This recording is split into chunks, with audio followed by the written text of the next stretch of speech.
되고 미군이 들어와서 미군정청을 수립하고 3년간 그 한국 나라를 새로 얘네들이 다 정리해 주는 거죠. 저기 미국식 시스템으로 바꿔주고 그리고 저기 뭐냐 그리고 3년 미군정 지나고 나서 선거를 통해서 남북한 별도로 단독 선거를 해가지고 이승만 박사가 대통령이 됩니다. 그리고 이렇게 남한은 미국 문화권에 들어가기 시작합니다.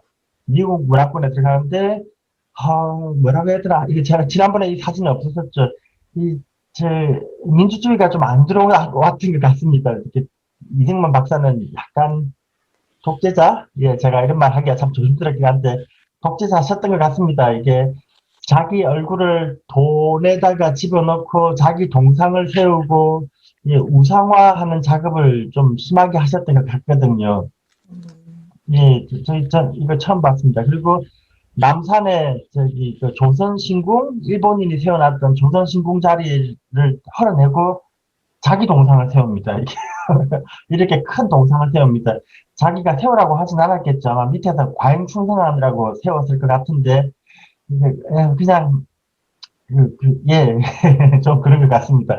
어쨌든 나라가 해방되고 민주화된 국가가 아니라 이제 쭉 독재 국가로 계속 간다. 독재자들이 집권하고 독재 국가로 가고 이때 당시까지도 산업 발전에 대해서는 별로 관심이 없었던 것 같습니다. 실제로 산업 발전은 60년대 이후에 시작되거든요. 그냥 계속 혼란한 시기였던 것 같습니다. 50년대까지는. 예, 이게 이쪽이 남산 여기 이승만 박사 동상이네요. 예. 이건 저기 어디냐 아마 이촌동일 겁니다. 이 해방전에 일본인 거리들 지금은 저기 미군들 그 뭐냐 미군 부대 그 바로 밑에 있는 그 동네로 알고 있습니다. 이 사진이 왜 여기 들어갔지? 해방돼 그 기차 다시 다니기 시작하고 시스템이 정비되고 외국 문화들이 물밀듯이 들어온다. 뭐 이렇게 두 개 나라가 만나면 문화가 막 밀려 들어오는 건 당연한 것 같은데 일제시대하고는 달리 일제시대는 뭘 갖고 들어오면 이게 약간 뭐라 그럽니까 폭압적인 거 강압적인 거 지난주에 보여드렸던 그 조선미술 전람회 약간 저기 정치적인 목적으로 뭔가 문화가 들어오는 것 같았다면 이 해방된 이후에는 그 민중들이 자발적으로 받아들이는 것 같습니다. 굉장히 열광을 한다 그럽니까. 그래서 미국에서 온 건 정말 하늘에서 떨어진 그런 물건인 것처럼 여기고 모든 문화들이 순식간에 바뀌어 버립니다. 일본 36년에 비해서 이 미군장 3년 동안 바뀌는 게 훨씬 더 많은 것 같습니다. 아마 당연히 그럴 것 같습니다. 기쁘니까 기쁘고 이렇게 저기 조선을 해방시켜준 국가라고 믿고 있으니까요. 예.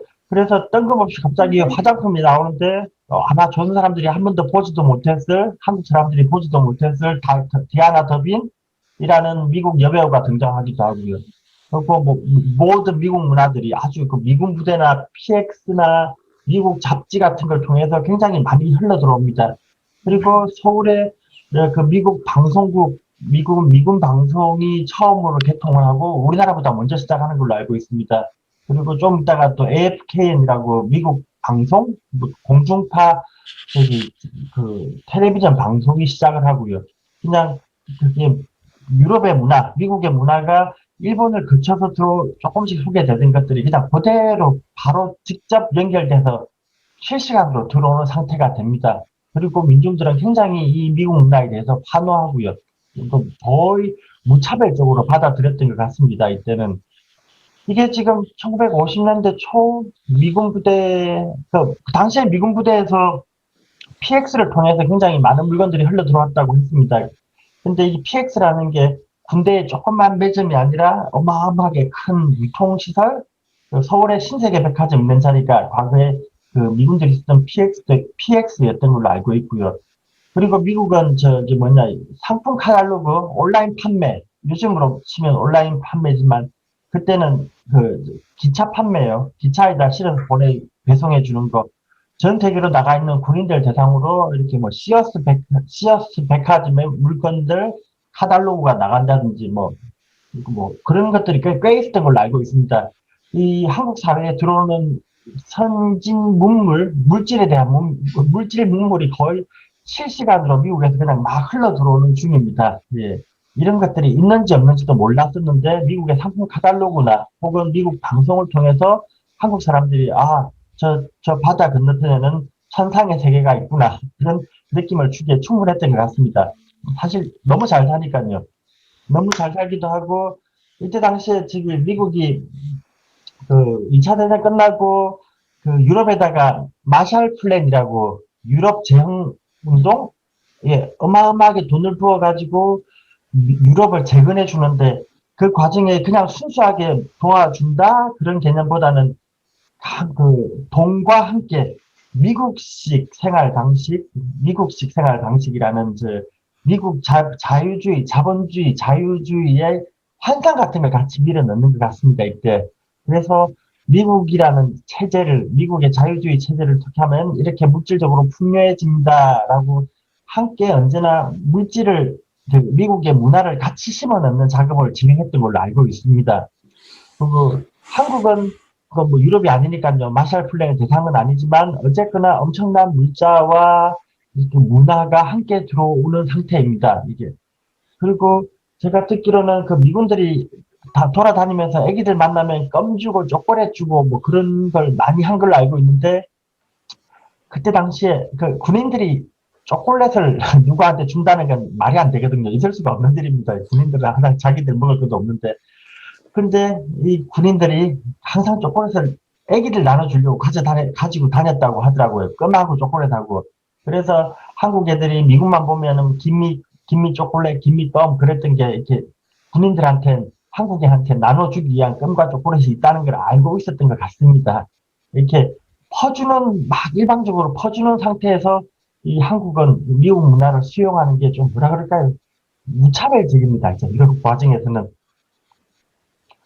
예, 이거는 불가피하게 들어왔던 거. 지난번에 보여드렸던 전쟁통을 겪으면서 미국에서 그 입단하면 구제품들, 보제품들, 아니면 그냥 미군 물자들, 이런 걸 이용해서 옷을 만들어 입고 뭐 물자를 조달했던 것 같고요. 어쨌든 이제 50년대 이후는 그냥 오로지 미국입니다. 쭉 미국입니다. 이렇게 70년대 말까지 그 우리나라의 주된 수출국도 미국이었고, 이제 모든 게 다 미국으로 흘러갑니다. 이제 이승만 대통령도 굉장히 미국 주의자 이렇게 말하면 됩니까? 미국 문화 전도사 거기다가 독실한 기독교인으로 그냥 국가 전체를 기독교 국가로 바꾸려고 했던 것 같고요. 쭉 넘어가겠습니다. 아 여기 당시에 이제 미국에서 버스들이 들어왔네요. 이제 신문물이 들어오는 겁니다. 뭐 그 이전에도 버스는 있었겠지만요. 이제 저기 그 자유주의 국가에서 이제 관광도 다니고 미국에서 이렇게 직접 버스를 가지고 와가지고 이 당시에 유행하던 그레이하운드 버스입니다. 이런 버스를 가지고 와서 이게 77년이네 한참 뒤인가 봅니다. 버스를 가지고 와서 이제 관광도 하기 시작하고 이 시기쯤에서 우리나라가 처음으로 자동차를 만들기 시작하는 때가 이때입니다. 1950년대 말인가? 예, 그 이름이 기억 안 나는데 어떤 분이요.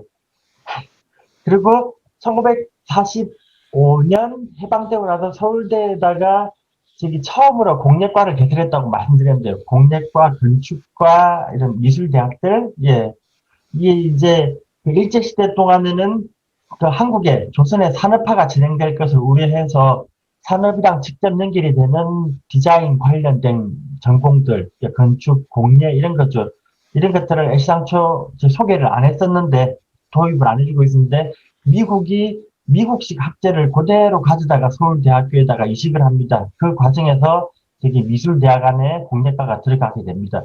그리고 이화여대는 예림원 거기다가 미국인 선교사들이 그 미술대학을 만들어줍니다.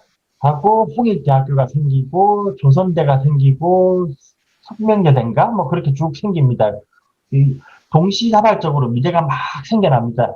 근데 초창기에 이제 미대가 생겼는데 미대를 가르칠 수 있는 교수가 없다 보니까 이제 처음에 이순석이라는 분이 가운데 뒷짐지고 계신 이분입니다. 일본 동경미대에서 공부하고 오셨던 분이고 이렇게 동경미대에서 도안 전공하셨던 걸로 알고 있고요. 와서 이제 처음에 과를 운영하는데 이때 당시에는 그냥 상업미술, 응용미술 이렇게 불렀던 것 같습니다. 디자인이라는 단어가 나온 건 한참 있다가 나중에 나옵니다. 박정희 대통령 때까지도 대통령이 영어 쓰지 말라 그래가지고 영어가 당시에 한국 사람들이 너무 영어를 과하게 쓰니까 영어가 범람하니까 영어 쓰지 말라라고 명령을 내리셨던 걸로 알고 있습니다. 그래서 디자인이라는 단어가 없이 그냥 장식 미술, 응용 미술, 뭐 이렇게 그 상업 미술 이런 식으로 이름이 불려졌었습니다. 그리고 당시에 공장이나 대량 생산할 수 있는 체계가 없다 보니까 미술이라는 건 그냥 저렇게 도안 그리는 거였습니다. 도안 그리는 거였고 이 많은 순수 미술들, 응용 미술 화가들, 상업 미술가들은 자기들의 전공을 창피해서 그게 순수하지 못한 응용 미술, 순수 미술은 뭔가 고귀하고 조선시대 4대 유교적 관념에서 약간 선비 같은 거고 이 상업 미술은 약간 상민, 땅놈 약간 그런 느낌이 있었나 봅니다. 해서 졸업한 사람들이 대부분 다 순수 미술로 전향해버리고 이때까지는 수업이 제대로 진행이 안 됩니다. 그리고 이때 이분은 일본에서 배우고 오셨는데 서울대학교 미술대학 학장은 장발이라는 분인데 장발이라는 분은 그 장면 수상의 동생이었습니다. 이분은 미국에서 교육을 받고 왔고 두 분이 계속 가치관이 부딪혀가지고 미국에서 교육받고 오신 분은 추상 미술을 계속 요구했고 뭔가 실험적이고 새로운 것들을 요구했고 이순석이라는 분은 일본에서 배워온 방식으로 수업을 진행하다 보니까 두 분이 계속 잡음을 내면서 어그러져 가지고 일본에서 교육받은 이분은 조금 있다가 이제 이쪽 디자인 쪽으로 손을 떼버립니다. 그리고 나중에는 그냥 계속 종교에 귀의하다시피 하면서 돌공예, 특공예만 하고 계십니다. 이 서울대 교육은 처음에는 일본식 교육을 조금 진행하다가 미군들이 들어오고 나서는 미군들이 와서 수업을 해주고 좀 이따가 이제 오늘 나올 겁니다. 미국에서 미국인들이 직접 와서 수업을 해줍니다. 미국식 문화가 들어옵니다. 요거는 이 사진은 저기 그6.25 동란 당시네요. 50년에서 53년인데 52년이니까 저기 부산의 영도에 그 피난을 갔을 때 서울대학교 모습입니다. 우리나라는 참 교육열이 높은 것 같습니다. 전쟁통에도 대학을 거기다 차려가지고 수업을 진행하고 있네요. 사실 이런 거 안 해도 되는데 부채 만드는 거 전쟁 중에 무슨 부채가 필요한지 모르겠습니다만 지금 부채에다가 그림 그리고 있습니다. 아마 이게 높은 집안 자제분들일 겁니다. 여기 전쟁인데 전쟁의 학도병으로 이렇게 20살 넘는 남자들이 학도병으로 잡혀가지 않고 대학에서 교육받는다는 건 굉장히 높은 집안 자제분들 아닐까 생각을 해봅니다. 어쨌든 이제 그 해방 이후에 미국을 통해서 한국의 공예 교육이 시작됩니다.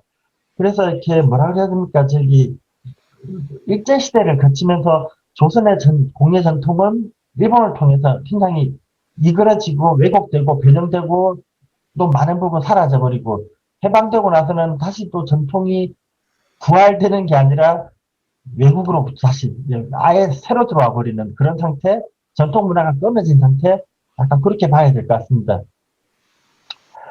그리고 나서 1956년이네요. 대한민국 전람회 해방되고 나서 1950년쯤에 나라가 정신없고 약간 혼란한 중에도 이승만 박사는 대한민국 미술 전람회라는 걸 다시 개최합니다. 그 전에 조선 미술 전람회라는 게 있었었는데 일제시대 때 그걸 그대로 가져와 가지고 대한민국 미술 전람회라는 걸 개최하기 시작합니다. 그래서 순수 미술가들, 이때 당시에는 순수 미술가들이 먹고 살 게 없습니다. 전쟁통에 화가라고 마음 편할 리가 없으니까요. 그래서 이 국전이라는 거 굉장히 중요한 출세의 수단이 됩니다. 국전에서 일본식을 딴 제도로 알고 있습니다만 몇 번 이상 특선이 되면 추천 작가가 되고 추천 작가가 되면 먹고 사는데 굉장히 큰 도움이 됩니다. 작품값이 비싸지는 것도 있고요. 나라에서 인정한 작품이니까요. 그리고 특선을 3회 이상 하고 추천 작가가 되면은 대학 교수, 문교부에서 대학의 교원으로 받아주는 그런 특혜가 좀 있었나 봅니다. 그거 이외에도 뭐 돈을 좀 지원해 주거나 해외 여행 같은 거 시켜줬던 걸로 기억하는데 정확히는 잘 모르겠습니다. 어쨌든 이제 국전이라는 게 생기니까 이제 우리나라의 그 고질적인 병폐 파벌주의 예, 그런 게 곧 생겨납니다.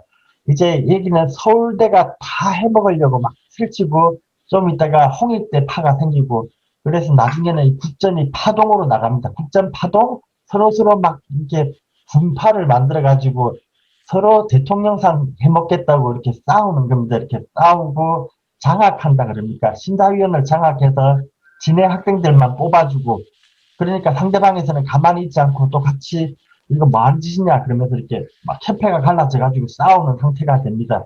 그래서 이 국전이라는 게 한국의 미술을 발전시켰다기보다는 그냥 미술가들 자기들끼리 해먹는 그런 전람회였습니다. 굉장히 시끄럽고 창피한 행사였다고 해야 됩니까? 그리고 조금 있다가 저기 대한민국 그 상업공업미술전람회라고 디자인 쪽에도 이런 전람회가 생깁니다. 근데 거기도 내랑 마찬가지입니다. 이 혼란한 시기에는 뭘 해도 혼란한 것 같습니다. 미술에서 국전은 굉장히 중요한데 여기 예, 나중에 사차 말씀드릴게요. 그리고 국전에 여기에 보면 이제 기념 촬영을 하고 계시네요. 저기 이승만 박사랑 프란체스카 회사가 그리고 그 주변에는 당시에 유명했던 화가들이 쭉 다 나옵니다.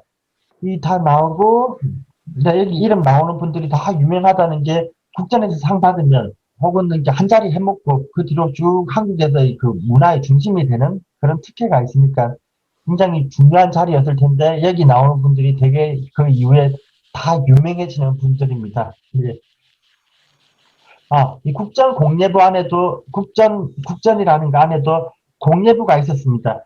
제가 지난주에 말씀을 좀 잘못 드렸는데 조선미술전람회라는 거, 일제시대 때 있던 조선미술전람회는 처음에는 그 뭐냐, 서양화, 동양화, 사군자, 서예 같은 게 있었는데 사군자하고 서예 이것들이 제가 처음에 없다가 나중에 들어갔다고 말씀드렸었는데 사군자 서예가 처음에 있다가 이게 좀 보니까 사군자는 선비의 지조, 절개, 매난국죽은 선비가 가져야 될 도덕이니까요.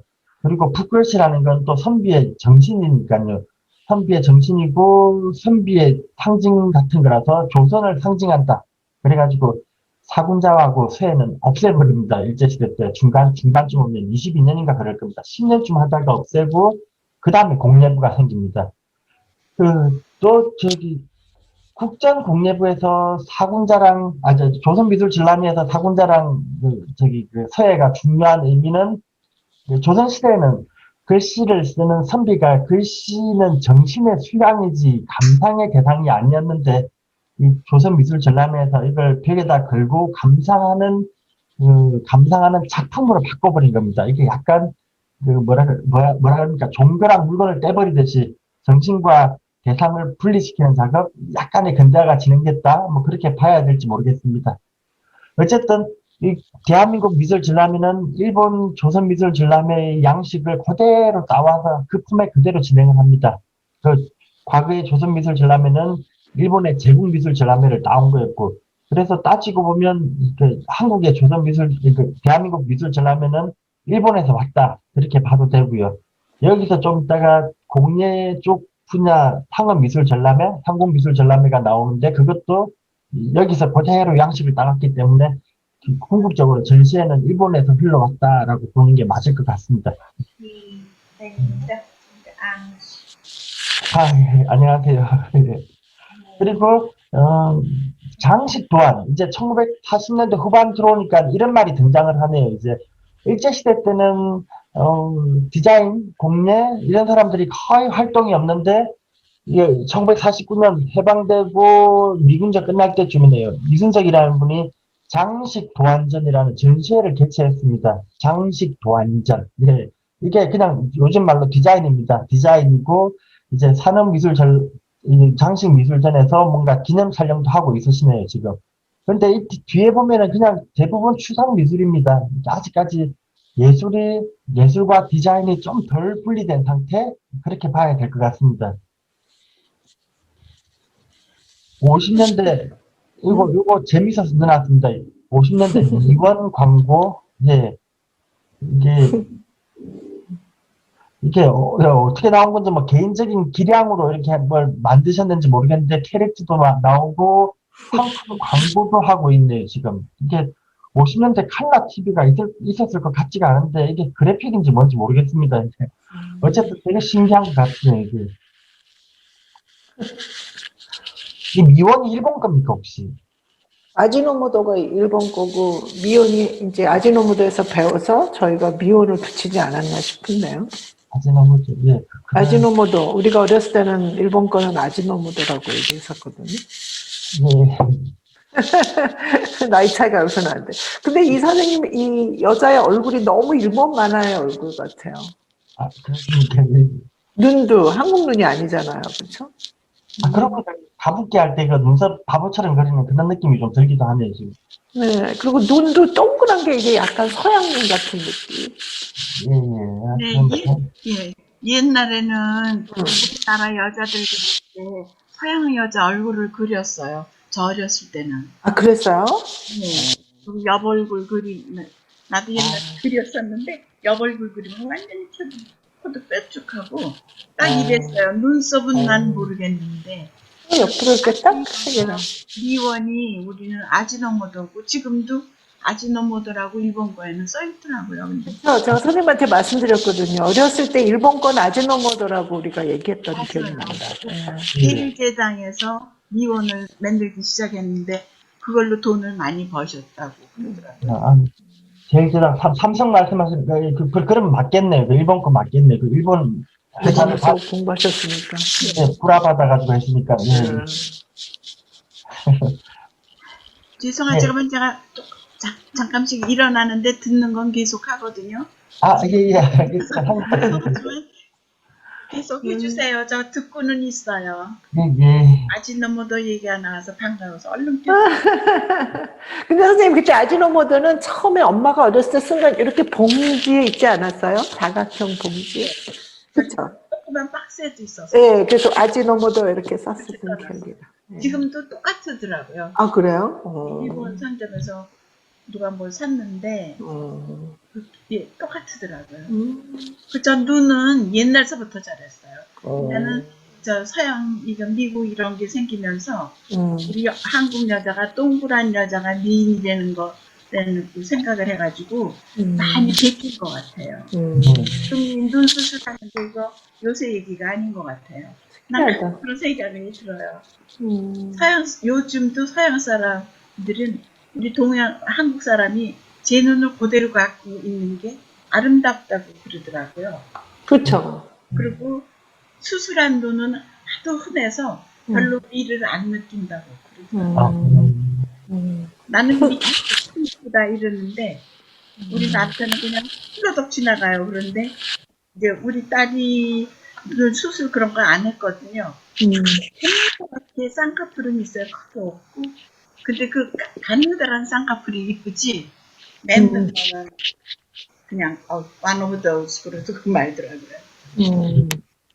죄송합니다. 잠깐 쉬시죠. 계속해 주세요. 그리고 지난주 말씀드린 대로 자동차 산업이 서서히 시작되는데 전혀 일제시대 때 그 공장에서 기계를 찍어내는 차를 만들어 본 경험이 없는 나라다 보니까 이 차를 손으로 만듭니다. 이거 정말 불가사의한데 망치와 손으로 드럼통을 전쟁 때 있던 그 드럼통을 망치로 펴가지고 차 껍데기를 만들고 엔진은 미군이 불화한 미군이 전쟁 끝나고 그 차량들 판매한 거 엔진 사와가지고 차를 처음으로 개발하기 시작합니다. 대단한 것 같아요. 손으로 차를 만들어내고 이분이 이용수 씨인가 이러면 기억이 안 납니다. 차가 이름이 여기 아니라 그냥 시발집 차입니다. 승용 자동차고 서울 시내에서 관광용으로 이렇게 돈을 비싸게 받고 태워줬던 것 같습니다. 너무 장사가 김무성 형제였나? 이름이 정확치 않습니다. 예.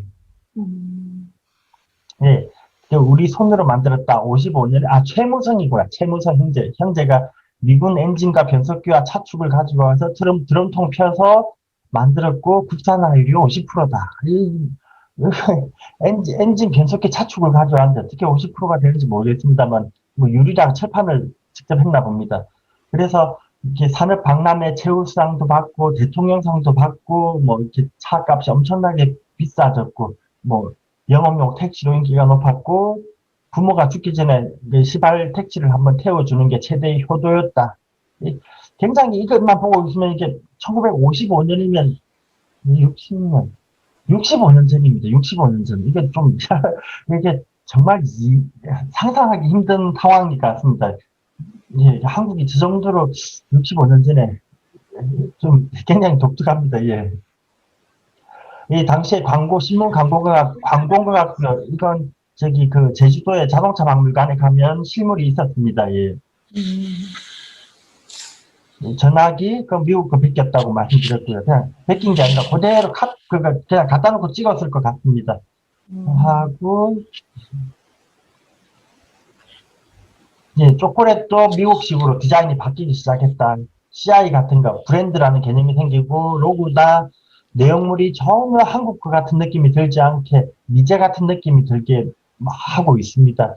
50년대를 거치면서 급격하게 그냥 그 미국 문화를, 그럽니까? 이렇게 아이돌 따라다니는 청소년처럼 미국 문화를 굉장히 추종을 심하게 했을 것 같아요. 안 그러면 이거 당시에 최대로 많이 팔렸던 럭키 LG를 지금의 LG로 만든 건 이 치약 만들어서 럭키가 부자가 된 걸로 알고 있습니다. 치약 만들어서 돈 벌어가지고 좀 이따 라디오 만들어가지고 망해 먹습니다. 근데 라디오로 망했다가 저기 박정희 대통령이 68년, 60년인가? 공장에 찾아와가지고 뭐 어려운 점 있냐 그랬더니 그 요즘 일본 그 밀수품 때문에 라디오가 팔리질 않습니다. 그랬더니 대통령이 밀수품 금지령을 내려버립니다. 그러고 나서 럭키 금성사에서 만든 라디오를 전국에다가 농촌에 라디오 보내기 운동해가지고 어마어마하게 돈을 줍니다. 그게 최초의 전경 이착일 것 같습니다. 기업을 어마어마하게 라디오를 국가 돈으로 사가지고 쫙 뿌려버리니까 그 금성사가 그 라디오 팔라서 번 돈으로 냉장고, 테레비, 에어컨 쫙 만들면서 이제 재벌 기업이 됩니다. 그 처음에 단초가 된 게 럭키 치약입니다. 이 치약을 팔아서 돈을 버는데 이 당시에 그 국민들이 너무 미제를 좋아하니까 이게 광고 문구가 그냥 미제와 같은 미국 방식의 미국 원료로 만들어진 럭키 치약이고 락키 화학이라는 말은 다 지워버리고 그냥 럭키로 바뀌어버리고 디자인도 미국식 스타일로 바꿔버립니다. 이게 당시에 미국 디자인입니다. 대표적인 미국 디자인. 팩서전트 치약. 여기 보면 껍데기에 미국 디자인이 그렇습니다. 유럽은 막 꽃장식하고 새 그리고 나비 날아다니고 막 그럽니다. 이렇게 보면은 색깔도 알록알록하고 너무 이쁩니다. 기계로 안 만든 것처럼, 손으로 만든 것처럼 이쁘게 만드는 게 그 유럽식 디자인이라면 미국은 약간 무식합니다. 크게 만들어 놓고 깨끗한 데다가 글자만 빵 때립니다. 이렇게. 이런 느낌의 디자인은 딱 전형적인 미국의 1950년대 전후 디자인이고, 약 허쉬 같은 느낌, 이런 치약 같은 느낌, 딱 이런 디자인인데, 럭키 치약이 처음부터 딱 이런 형태로 나옵니다. 그냥 1호 제품이 바로 글자를 세게 빵 때려 넣는 것. 왠지 미군 PX에서 흘러나왔을 것 같은 느낌의 치약? 예. 1954년에 이런 치약이 나왔네요. 그리고, 여기 넘어가겠습니다. 이제 요거는 한참 뒤에, 제가 아까 말씀드렸던 59년입니다. 이제, 럭키가, 돈을 벌어가지고, 치약으로, 럭키하고 좀 이따 금성사하고 둘이 집안끼리 서로, 뭐라 그럽니까? 결혼해서 결합을 하나요? 서로 같이 협력을 하면서, 럭키와 골드스타가 합해져서 LG가 되고, 나중에 이 골드스타라는 상호는, 없애버립니다. 이렇게 골드스타가 미국에 수출을 시작했더니 그 미국 유태인들 옛날에 나치들이 유태인들한테 이렇게 박해할 때 가슴에다가 골드스타를 붙이겠다고 하더라고요. 금색 별을 유태인이라는 표시를 내기 위해서. 그래서 이 골드스타라는 의미가 그 유태인들한테 너무 이미지가 안 좋아서 바꿨다는 그런 얘기를 들었습니다. 진짜인지 모르겠지만. 그래서 럭키 골드스타가 합병됐는데 그때 전 얘기인 것 같습니다. 골드스타가 라디오를 처음 만듭니다. 이게 1958년, 59년이네요. 치약 팔아서 라디오를 만들어 놨더니 팔리진 않고. 근데 이때 당시에 쿠데타로 집권했던 박정희 대통령이 그 장군이었을 겁니다. 이때 당시에. 들어와가지고 그 공장에 찾아왔더니 부산에 연지동에 공장이 전부 부산에 있을 때요. 가서 보니까 뭐 개발하는 과장인가가 앉아있다가 박정희인지도 모르고 그냥 혼자 있었나 봅니다. 올 줄 알았으면 회장이랑 사장이랑 다 나와 있었을 텐데 와가지고 공장에 찾아와가지고 뭐 라디오 뭐 구경하더니 뭐 어려운 점 없냐? 아까 그 말씀드린 대로 일본 밀수품 때문에 안 팔립니다. 그래서 밀수 금지령을 내리는데 일본 밀수품 때문에 안 팔릴 만한 게 이때 당시 1950년대 라디오가 이렇습니다. 이게 50년대 우리나라가 59년대 이런 걸 만들었는데 일본에는 이렇게 많은 소형 트랜지스터 라디오들을 이미 개발하고 있었습니다. 이게 57년, 58년에 보면 디자인도 이쁘고 깔끔하고 성능도 당연히 좋겠죠. 이런 제품들이 있는데 국산 라디오를 살 이유가 없을 것 같습니다. 부자들이 살 텐데요, 보나마나 라디오를. 그러니까 이게 판매가 안 됐고, 그리고 이 라디오는 사실 개발 과정에서 우리가 라디오를 한 번도 만들어 본 적이 없어가지고, 일본의 사뇨 모델을 거의 그대로 갖다 놓고 뜯어서 카피를 합니다. 독일의 기술자가 와서 기술을 지원해주고, 그 금정사에서 내부적으로는 그 박용기라는 서울대 수양학과를 나온 분이 계신데, 이분이 이제 그 외양 껍데기를 디자인을 하는데, 플라스틱 사출도 못하고 해본 적이 없으니까요. 해가지고 어찌어찌 만들기는 만들었습니다. 품질이 조악하고 햇빛을 받으면 플라스틱 색깔이 바뀌고 뭐 그런 여러 가지 문제가 있긴 하지만 어쨌든 우리 손으로 처음 만든 라디오라서 의미가 있습니다. 이게 처음 만들었고 베꼈건 말았건. 그리고 이 라디오가 박정희 대통령을 통해서 전국 농어촌 라디오 보내기 운동을 하면서 지금의 LG가 성장하는 계기가 됩니다. 예.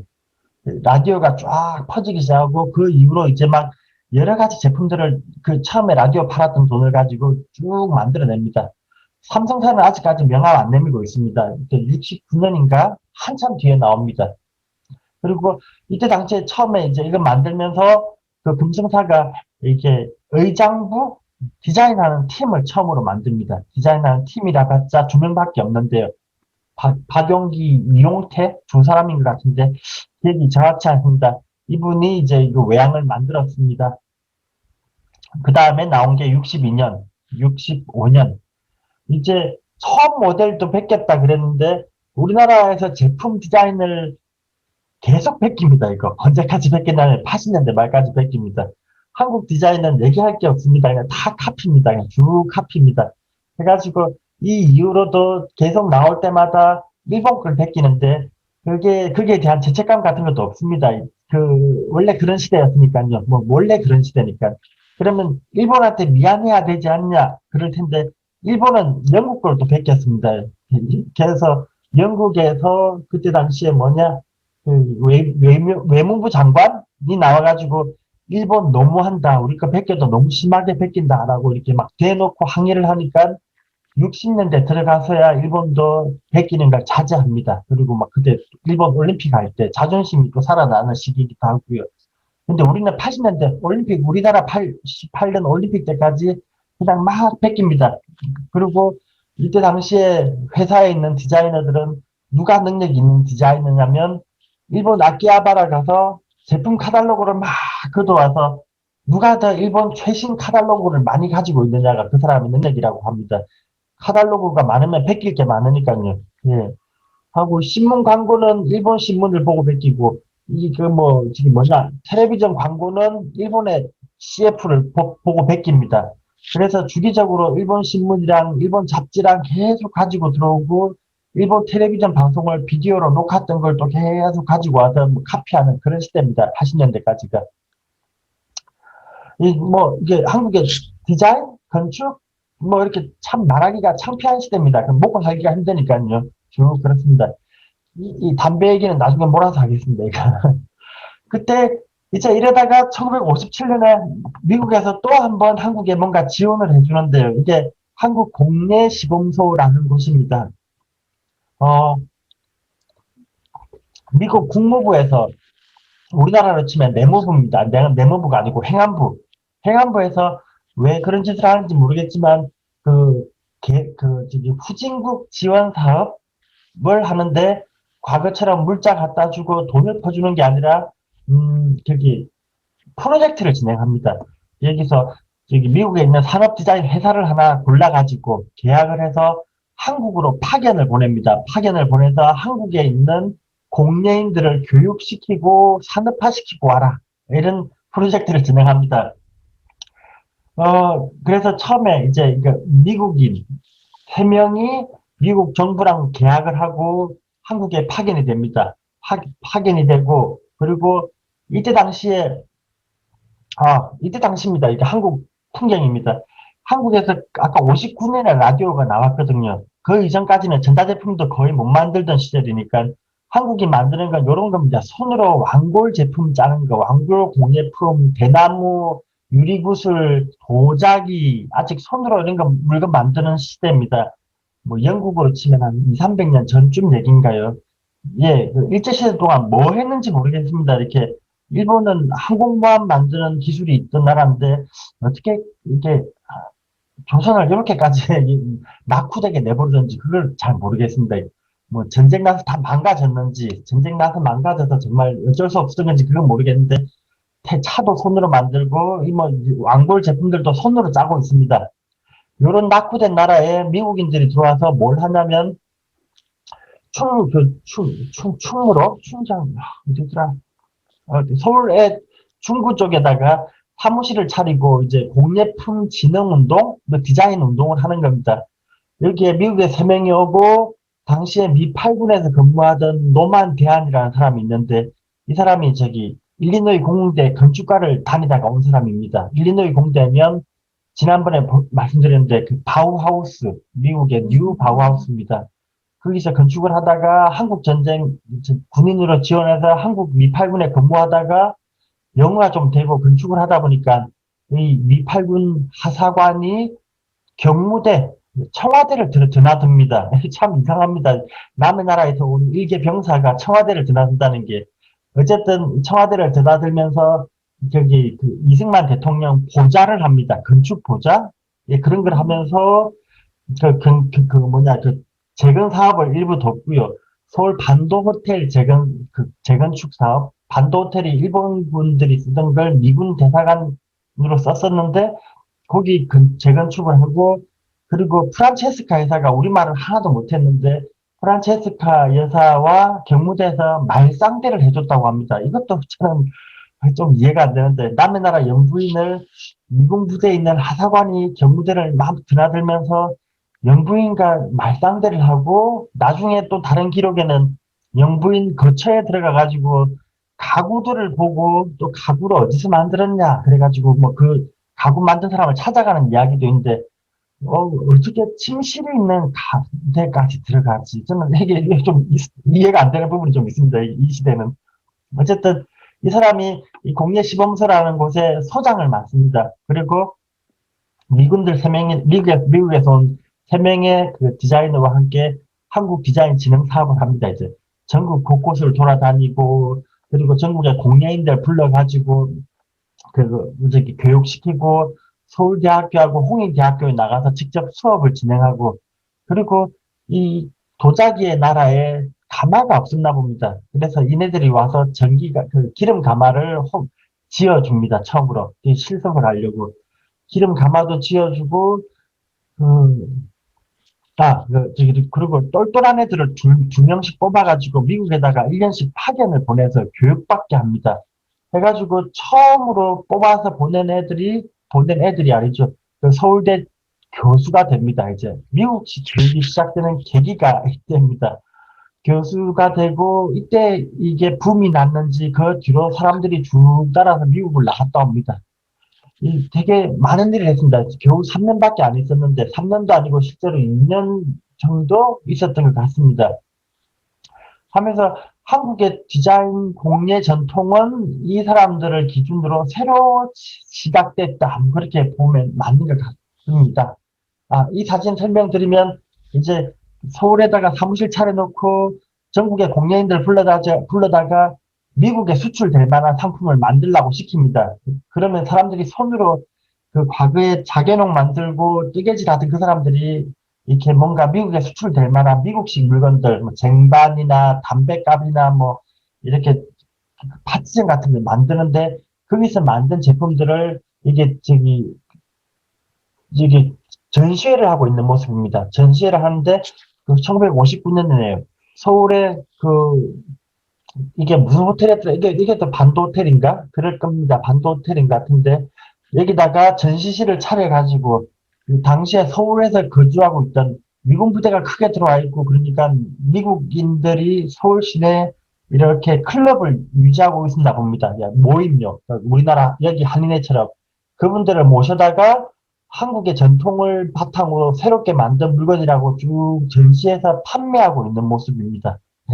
남의 나라 와가지고 남의 전통을 개조해서 상품을 만들고 미국에 수출하는 걸 도와주고 전시를 하고 뭐 이런 일들을 합니다.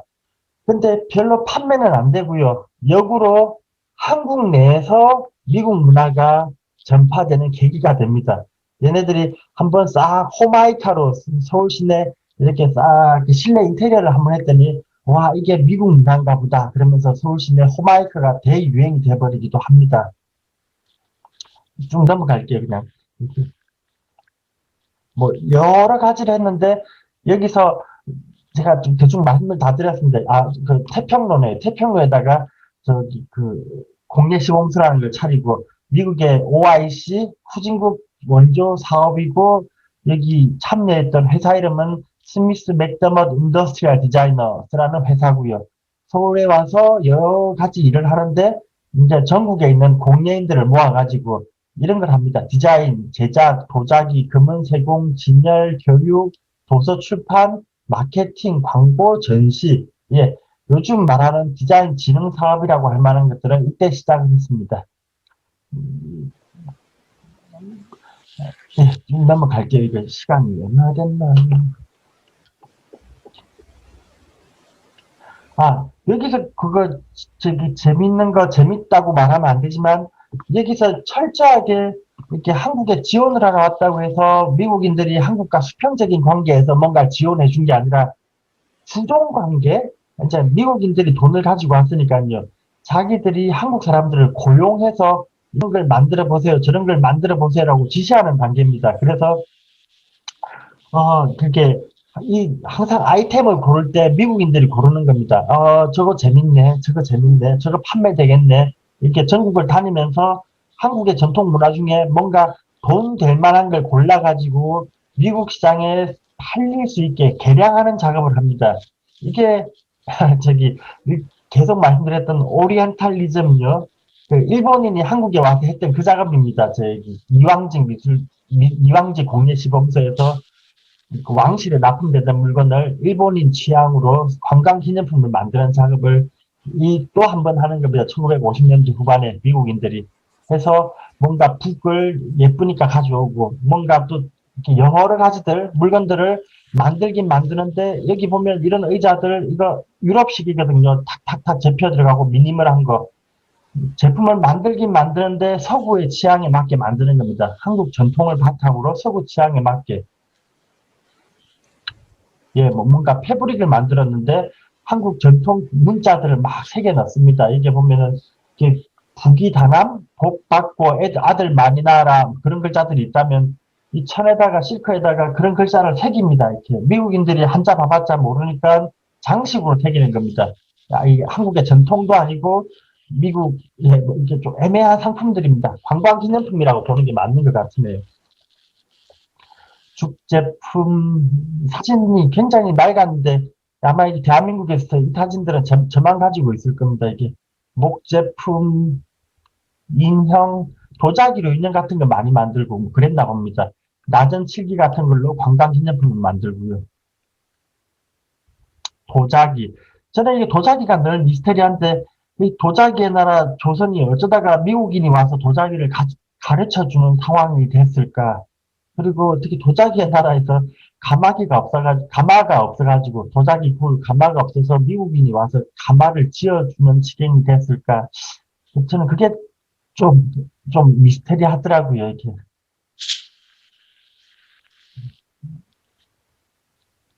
그리고 이제 신문에서 대대적으로 광고를 합니다. 이제 막 미국인들이 와서 공예품을 수출할 수 있는 물건으로 만들어줬다고요. 이 대통령이 관심이 지극했나 봅니다. 뭔가 미국에 수출을 한다고 하니까. 그래서 자주 방문도 했다고 앞에 기록이 있는 것 같고요. 그리고 전국에서 공예가들이 만드는 걸 이 공예시범소가 미국에 수출을 해줍니다. 그런 얘기를 신문에서 여러 군데서 내고 있습니다. 여기 참여했던 회사들인데 보면 제대로 된 회사가 없다 보니까 뭐 브로치, 수공예, 뭐 저기 진주, 주판, 강화도 왕골인 것 같고 이게 나무, 목각, 섬유, 금속, 노쇠, 실크, 자수 이게 1950년대 후반이라고 보기가 약간 민망한 수준으로 이렇게 참여하는 업체들이 좀 1차적입니다. 이렇게 손으로 만드는 업체들요. 제가 그래서 처음에 이게 한국 디자인 얘기하기가 참 창피하다고 말씀을 드렸었는데, 뭐 지금 그렇게 말하면 되는지 안 되는지 모르겠지만, 이게 70년 전, 50년대 말이니까 60년 전이네요. 어떻게 60년 전에 이렇게 엉망일까? 그 생각이 들어서요. 네, 쭉 넘어가겠습니다.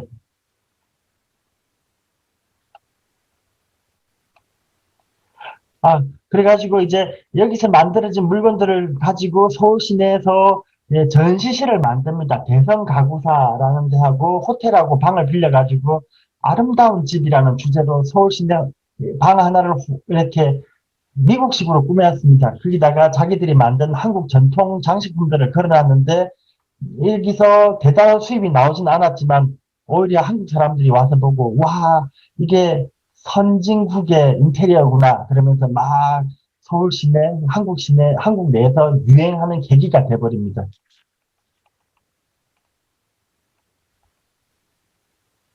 이런 건 재밌더라고요. 이게 뭔지 모르겠는데 목칠 한 데다가 계란 껍데기를 붙여가지고 이렇게 담배값 같은 걸 만드는 것 같아요. 노트페이퍼 박스네요. 메모지 박스인 것 같습니다. 요거 문지는 것 같기도 하고 뭐 금속 공예해가지고 뭐 상자도 만들고 왕볼로 짜가지고 플랜터, 화분 받침대도 만들고 수출하겠다고 만든 것들입니다. 전통은 아니고요. 이건 또 냅킨 받침대 같기도 하고요. 이건 복주머니를 또 큰 비치백으로 만드는데 이게 참 깼습니다. 왕골과 실크와 이런 걸 짜집기 해서 비치백을 만들었는데 수출이 안 됐을 것 같은데요. 그냥 기념품으로 팔렸을 것 같기도 합니다. 예, 이게 만수만복 그건가? 만복수 이렇게 그냥 전통적으로 쓰던 한자들이 이제 장식품으로 바뀌는 상태입니다. 그리고 전통적으로 사용되던 문갑들이 또 장식으로 사용되는 시대. 이제 서서히 전통이라는 게 전통적인 의미가 사라지고 관광 기념품화 된다. 뭐 일제시대 때도 그 과정이 진행됐지만 미군을 통해서 한 번 더 그게 진행이 돼서 이 60년대를 지나가면서요. 한국 내에서 전통이라는 건 정말 초라해집니다. 이제 앞으로 좀 보여드리지만 80년대 후반까지 전통이라는 건 참 초라하고 구질구질하고 그리고 박정희 대통령이 이렇게 전통 조선 문화를 너무 싫어하셔서 그랬는지 싹 말살시켜버립니다. 이제 이거 미국의 국제 박람회에 내보내가지고 전시하고 있는 모습입니다. 이건 그 앞에 해네요. 57년. 이 한국에서 왔는데, 미국에다가 박람회면 그래도 전 세계 물건을 비교하고 과시하는 자리인데, 여기 보면 접시, 나전칠기, 항아리, 이런 것들입니다. 대부분 다. 이 한국의 산업기술력이 딱 이 정도였던 것 같습니다. 이 시대가. 이때 당시에 서울에서 제일 큰 공예사, 신성공예사라는 데가 있었는데, 여기 신성공예사는 백태원이라고 또 굉장히 유명한 전통 공예가분이 계십니다. 이분은 이제 미군들이 서울에 하도 많으니까, 우리도 뭔가 미국에 수출해보자. 그러면서 전통 공예품을 가지고 수출할 수 있는 물건을 만들어서 카탈로그를 만들었는데, 이게 병풍인지 파티션인지 여기에다가 몬드리안식 구성을 해가지고 전통 공예품을 그림을 그려놓고 이게 문짝도 아니고 파티션도 아니고 뭔지 모르는 이상한 물건들이 나옵니다. 이게 굉장히 실험적이죠. 막, 도자기가 들어가 있고, 문짝인데 또 잘 보면 병풍 같기도 하고, 이면화 같기도 하고, 이 정체불명의 작품들을 이제 미국인이 아니라 우리 스스로 만들어내기 시작합니다. 이게 그 돈 있는 사람들이 미군들이니까요. 미국에 팔기 위해서, 수출하기 위해서 전통을 스스로 오리엔탈리즘 시각으로 왜곡시켜서, 변형시켜서 수출 기념품으로 만들고 있습니다. 제가 지난주에 일 올리면서 태국인들이 스스로 부처목을 잘라가지고 기념품을 만들고 있다고 그랬는데, 이게 지금 1960년대 우리나라 모습입니다. 한국의 전통을 상품으로 팔아먹기 위해서 좀 외국인들 시각에서 있어 보이는 것들, 그런 걸 골라내가지고 뭔지 알 수 없는 관광 기념품, 장식품, 그냥 동양적인 느낌이 나는 물건들을 만들고 있는 상태입니다. 아, 이제 얼추 다 됐네요. 50년대는 이걸 인상, 뭐지? 반도텔입니다. 넘어갈게요. 참 이 옛날이다. 앙드레김입니다. 이 앙드레김. 오, 세상에 젊었을 때. 이 앙드레김도 당시에 되게 그 교육기관이 없으니까요. 한국에. 이분은 대학을 나온 게 아니라 국제복장학원 거기를 나오셔서 디자인을 하시는데 이제 이름을 앙드레김으로 바꿔버리고 예, 이분은 항상 화이트를 하시지 않습니까? 이게 귀족, 영국 귀족풍의 레이스 주렁주렁주렁 달린 거. 근데 미국에 나가면은 항상 또 한국 전통 의상을 하십니다. 그리고 이게 반도텔이라는 데가 당시에 미군들이 많이 들락들었던 데라서 이게 미군 대사관으로 쓰이고 그랬던 데라서 여기가 당시에 문화의 중심입니다. 뭐든지 다 미국 중심으로 돌아가니까 연예인들은 미팔군 밤무대를 중심으로 움직이고 반도텔 미국이 많이 많아서 여기가 예술의 중심지라서 패션쇼를 하고 있고요. 반도텔 1층에는 반도화랑이 있습니다. 여기는 반도화랑인데 이제 미군들이 한국에 파견왔다가 돌아갈 때 기념품으로 그림을 사간다고 합니다. 그때 여기에서 김수건, 박수건, 이수건, 이름은 뭐죠? 저 까먹었네요. 그 소버리고 하는 사람. 김창기? 아니요, 누런 소 점찍어서. 소, 말이, 그 사람은 말이지, 참.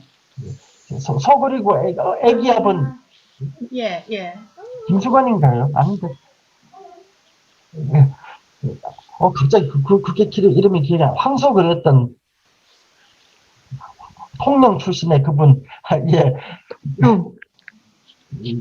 그분이 여기서 그림을 팔았는데 미군들이 그분 그림을 이중섭? 이중섭 하고 잠깐 이중섭이 아닌가? 뭐죠? 그 누런 황소, 누런 평야 애기여분 빨래하는 여인 그리는 그분. 이게 기억이 안 나. 하여튼 그래서 여기 미군들이 여기 화랑에 들어서 그림을 사가는데 그분 그림을 계속 사갔답니다. 이유가 한국의 누런 소, 누런 밭, 애기여분, 고아 애자애 이런 그림들이 너무 한국 같아서요. 그 그림들이 팔리니까 그분이 이게 돈이 되는구나 싶어서 그 스타일을 반복적으로 계속 그림을 그립니다. 그래가지고 졸지에 유명해져 버리고 우리나라에서 되게 유명한 작가가 됩니다. 요즘에 그분 작품을 미국에서 당시에 미군들한테 다시 사오는 게 또 유행이 됐나 보더라고요. 그 기념품으로 사간 분은 이게 뭐 그렇게 중요하나 싶어서 사갔는데 몇백억 돼버리는 그런 상황이 돼버렸습니다. 그분 그림을 안 붙여놨지. 건축까지 볼까? 시간이 다 됐는데 어떻게 할까요? 괜찮아요. 계속 하세요. 김충호까지 얘기할게. 50년대 들어서 갑자기 이제 미국식 건물이 들어옵니다. 아르데코 양식입니다. 1930년대.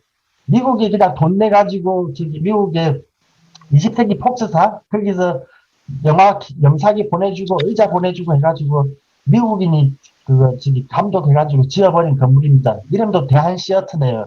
양식도 미국 양식, 미국 기계, 미국 의자, 거기다가 미국 영화를 틀어줍니다. 이 앞에는 미국식 쉐보레가 다니고 있고요. 이게 서울인데 그냥 미국이죠. 55년이면 해방되고 10년 됐는데 참 빨리 바뀝니다. 이제 한국이 미국화 되는 건.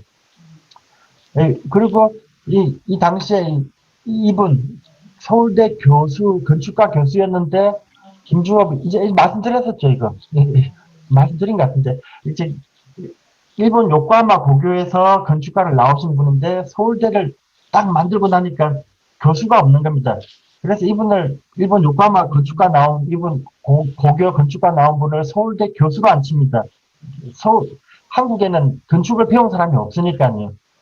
고등학교 졸업한 이분이 서울대 교수가 조교수가 돼가지고 있다가 52년인가 나라에서 돈 줘가지고 유럽에 시찰 무슨 그 예술가 회의인가 참석을 보냈더니 프랑스에 와가지고 도망을 쳐버립니다. 현지 체류해버립니다. 불법 체류. 그 유명한 르꼬르비지에라는 사람을 찾아갑니다. 프랑스에서.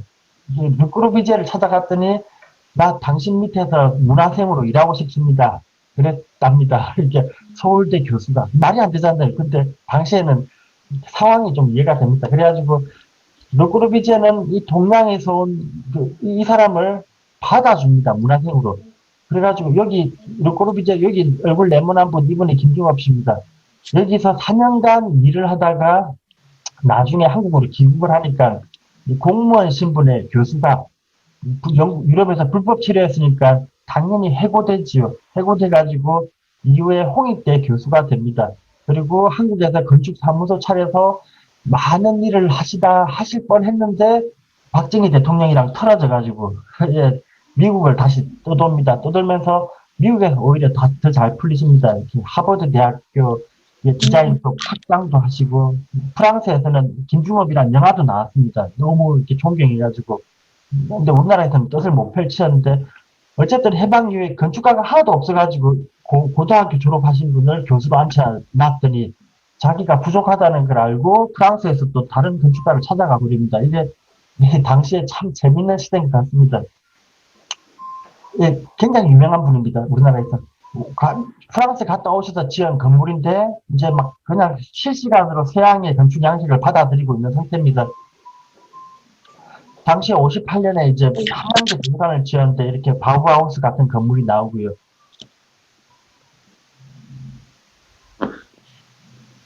예, 이건 딱 그냥 바우하우스죠. 이렇게 모든 건축. 50년대 10년 상간에 한국의 건축, 공예, 디자인 모든 게 확 바뀝니다. 그 이유는 그냥 미국이 거의 메인이고요. 그리고 자발적으로 서구 문화를 그냥 일본을 통하지 않은 서양의 문물의 세례를 받는 중입니다. 그리고 싹 국가가 개조돼서 미국식 국가로 바뀌어 나가고 그리고 반대로 전통 문화는 완전히 깡그리 망가져 버립니다. 이 시대를 거치면서. 그게 어디야? 예, 이거 김중업 씨가 만든 그 유명한 프랑스 대사관입니다. 이 다음 주에 다시 말씀드릴게요. 이 부분 시간 다 갔으니까.